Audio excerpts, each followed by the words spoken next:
as we're building that creative, safe space, it's really gazing beyond the words, gazing beyond the surface, of noticing that there is a holy and sacred person in those that are abused, in the addicts, in the very rich individuals that come in. Everyone has that amazing soul. But if we're talking with people, and I work with mostly people that are forgotten on the edges, and nobody sees them anymore. Mm-hmm. And for us to look at them and see beyond the rags and the mats of their hair and the level of education of their speech, and say, but there is a heartbeat there of this soul. And that's what we do in group spiritual direction, is draw that out into their storytelling. As I listen to you describe that, evoking and Mm-hmm. touching what's most deeply true Mm-hmm. in each human person, and at that level, we share so much that the basic outlines of the journey have great depths of similarity in the patterns of what it is just to be human, to be about this business of being human and on a journey and learning who we are and whose we are and how to connect with other people in a way that Mm-hmm. lets us make our contribution in the world. Mm-hmm. God never wastes a hurt. Mm. And when we're able to realize, wow, I've been through this event, and now I'm sharing my story, and somebody says that story touches me deeply, and all of a sudden we're enlarging and opening up that space just by the holy speaking and holy listening. We become more together than we can be We do. apart. We do, because we get knit in the mystery of our compassion and the mystery of how God holds us together in that compassion. You know, we don't even know we're doing it sometimes. Mm-hmm. In the small groups, when we're talking, and I have folks that come from all walks of addiction, maybe as simple as anger management, which can be simple or not, you know, to very severe addictions, and some have been in recovery a while, some are just stepping into that process. But when one tells a story and everybody's honoring and listening to that, somebody else will say, I learned so much by your witness. And I think that's the gift of spiritual direction.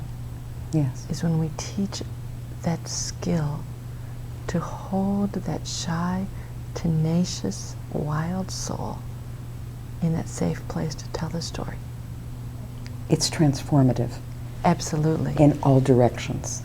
And is, that's for where both. it radiates out for the whole human community. We move forward together as human family in a way that wasn't possible before.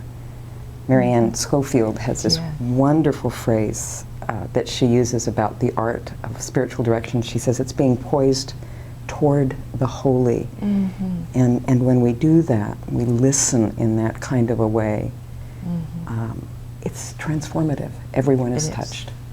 It is. And my personal lament is how many communities, from religious communities to secular communities, have gotten so busy doing the routines of whatever we're doing, and it may be out of devout love, but we've gotten in that place where we no longer are safe enough to really tell our story. How are you doing, Sandra? I'm doing great. How about you? Wonderful. Okay, see you later. And sometimes that's all the encounter that we offer one another. So pause. I know. And it's a real intentional teaching and learning process by experience that I have found. The more folks have experienced being heard, really heard, the more they're able to listen as well. The roots for the word human in Arabic is the forgetful. we forget that we're connected. We forget that we're part of a human family with threads in common. And when we can remember that and put it together again, community forms that's softer and gentler, and that has a largesse to it, a generosity that makes a difference, I think, in how we live in the world. It does make a big difference. And that separateness, whether it's the separateness or the forgetfulness of how we are knit together in the heart of the divine. You know, we get so busy just trying to get through the day's life. And especially those that are on the margins spend so much of their day just getting through to live. You know, if you don't have enough to eat, it can take 3/4 of the day to get around to the places to have enough to eat.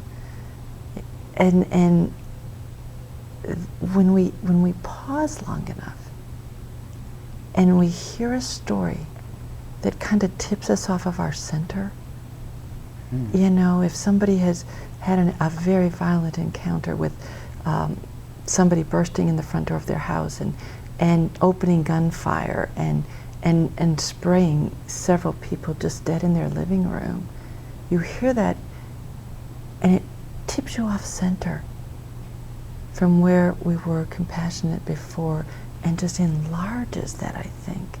For me, the image that I always have with that is kind of like falling off of a cliff.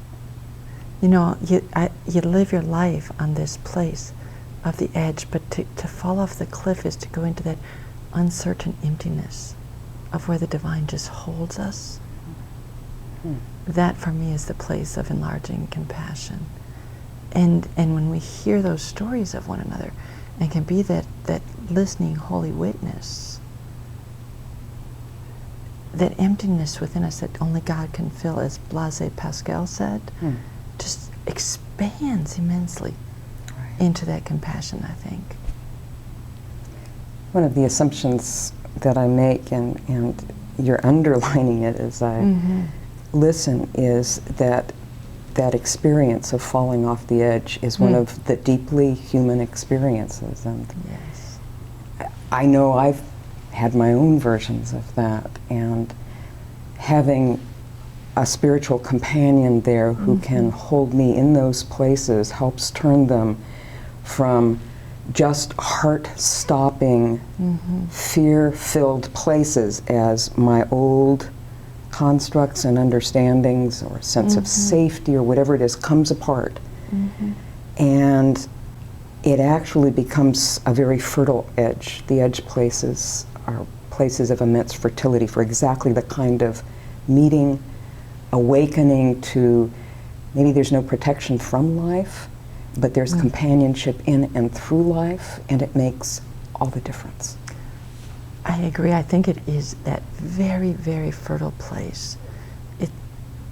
I'm not sure I've ever encountered one person that has not had a broken dream. You know, they've had some hope that's been dashed, or some desire that they thought would happen and then didn't, and they can get totally crushed. But out of that is this opportunity to see how our hearts can be enlarged to become even more closely knit to our authentic being of how God has created us. And as we're able to start noticing our own rough edges, then, and we fall off that cliff into that fertile space, then that keeps expanding even farther and farther into that compassion and that greatness of drawing community together, so I'm able better to see someone else in compassion, the more I'm even able to hold myself in compassion. So much of the struggle is with the limitedness and the messiness and the glory and the hope-filled promise of being human and being human together, and welcome to the human family. And it's shot through with shimmers of the holy. All we have to do is wake up.